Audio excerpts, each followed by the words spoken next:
喺科技史嘅長河入邊，每一次效率革命都伴隨住一場預言中嘅災難。18世紀嗰陣，紡織工人好驚機械織布有機會摧毀佢哋嘅生計，結果高級時裝業去到而家都仲好依賴手工藝。20世紀嗰陣，科技專家曾經憧憬資訊透明將會帶嚟市場理性，結果2008年爆發嘅金融危機，證明人類嘅愚蠢比數據算力更具韌性。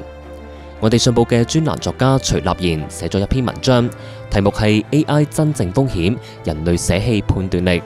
佢話而家我哋有一次自身歷史嘅轉捩點 ，AI 掀起嘅效率狂潮勢不可擋。呢個唔單止係技術變革，更加係估值泡沫同長期價值嘅終極考驗。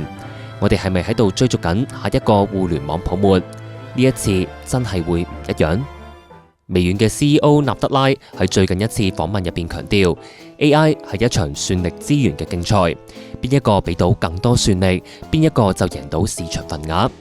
不過呢場算力軍備競賽，俾大多數人忽略咗一個根本性嘅問題：我哋係咪喺度為咗短期嘅效率而犧牲長期嘅韌性呢？歷史嘅經驗話俾我哋聽，科技嘅進步通常會以技能嘅退化做代價，好似 GPS 俾人記唔住路線。GPT 或者淨係俾投資者忘記咗獨立分析財報嘅能力，普遍人嘅決策速度提高咗，不過判斷力有冇同步提升呢？遺憾嘅係現實似乎唔係咁樂觀。AI 生成內容嘅爆炸式增長，搞到網絡上嘅資訊環境充斥住低質量嘅垃圾，即係話呢啲內容貌似合理、行文流暢，但係就經唔起推敲。呢一個或者都解釋咗點解互聯網慢慢變成一座由 AI 生成內容互相回收利用嘅巨大回音室，最後搞到深度思考嘅消亡，而唔係知識嘅繁榮。撐 AI 嘅人就會話呢一種技術會帶嚟可預測嘅世界，呢一個同上個世紀90年代互聯網烏托邦論非常相似。不過2023年 AI 概念股因為社交平台 X 嘅熱議而爆升。有幾多投資決策係真正基於基本面，而唔係情緒化嘅追逐呢？歷史上，每當人類攞到更快、更廣泛嘅資訊傳播工具嗰陣，市場波動唔單止冇跌到，反而仲升咗。好似電報誕生之後，投機活動變得更加瘋狂；高頻交易出現之後，市場更加經常發生一種情況，就係股價瞬間有超乎常規嘅暴跌。AI 就比錯誤嘅決策更加快發生。數據洪流從來未比市場更加理性，只係比人性嘅弱點更加顯著。最好嘅決策從來唔係純粹嘅數據分析，而係人類直覺同邏輯嘅結合。換句話講，即使 AI 能夠讀悉 CFO 喺財報會議上面嘅每一個停頓，佢都係冇辦法取代一位投資人親身走去公司同管理層面對面交流所攞到嘅嗰種感覺。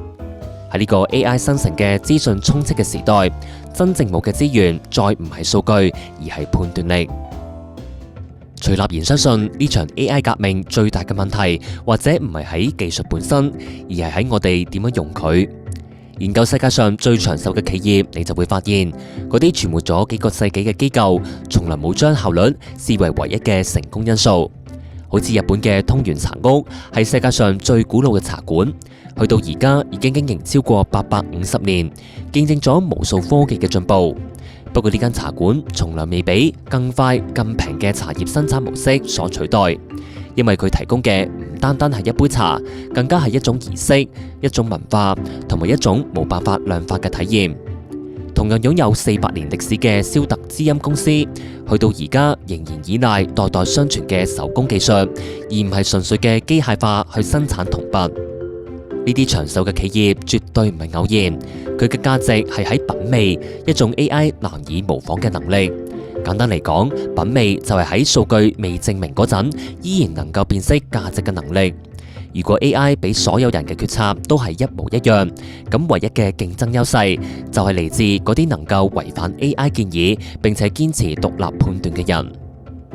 呢場技術變革嘅終點，或者並唔係一場 AI 取代人類嘅起點時刻，而係人類選擇自願放棄判斷力嘅自我降維時刻。假如量化基金將 AI 當成一套標準同埋準則，當模型因為數據偏差而失靈嗰陣，基金經理會唔會有能力逆勢而行呢？納德拉都強調喺企業環境入邊 ，AI 絕對唔會係一場贏者通吃嘅遊戲，因為企業客戶都係希望有多一個供應商嚟降低風險。但係呢個多樣性嘅邏輯係咪都應該用喺我哋自身身上呢？當企業領導者開始依賴 AI 嚟制定戰略，當投資者依賴 AI 嚟做決策，當創作者依賴 AI 嚟產出內容，我哋係咪用緊更快嘅選擇嚟替換更好嘅選擇呢？喺呢個 AI 無處不在嘅時代，我哋真正需要嘅或者係並唔係更多嘅算力，而係更多嘅獨立思考能力。徐立言覺得算力可以被租賃，判斷力就唔可以被外包。呢場 AI 革命喺某個角度嚟睇，係一場大型嘅社會實驗。人類喺度用緊無限嘅資訊流嚟換取更快嘅決策。但係如果歷史能夠俾到任何啟示，咁即係效率唔代表智慧，數據唔意味真相，速度唔等於進步。徐立言認為 AI 可能會俾我哋嘅世界變得更快、更平、更精確。不過佢始終冇辦法答到呢條問題。就係人類係咪喺度失去緊嗰啲真正俾人變得聰明、靈活、有判斷力嘅能力呢？喺呢場技術賽跑入邊，真正值得關注嘅，或者唔係 AI 嘅能力有幾強，而係人類係咪仍然保留住拒絕 AI 嘅自由？除咗財經資訊，信報近期加強文化藝術、旅遊、飲食、體育等嘅內容。著名文化人蔡瀾復出撰寫專欄，每逢周一、三、五、六見報。週末版附送嘅風信子，每期有唔少嘅文化專欄、名人專訪，帶領大家擴闊視野，領悟人生智慧，千祈唔好錯過啊！而家大家可以用38蚊嘅優惠價試閱信報網上版14日，大家不妨喺留言區 click 入連結，快啲訂閱體驗一下啦！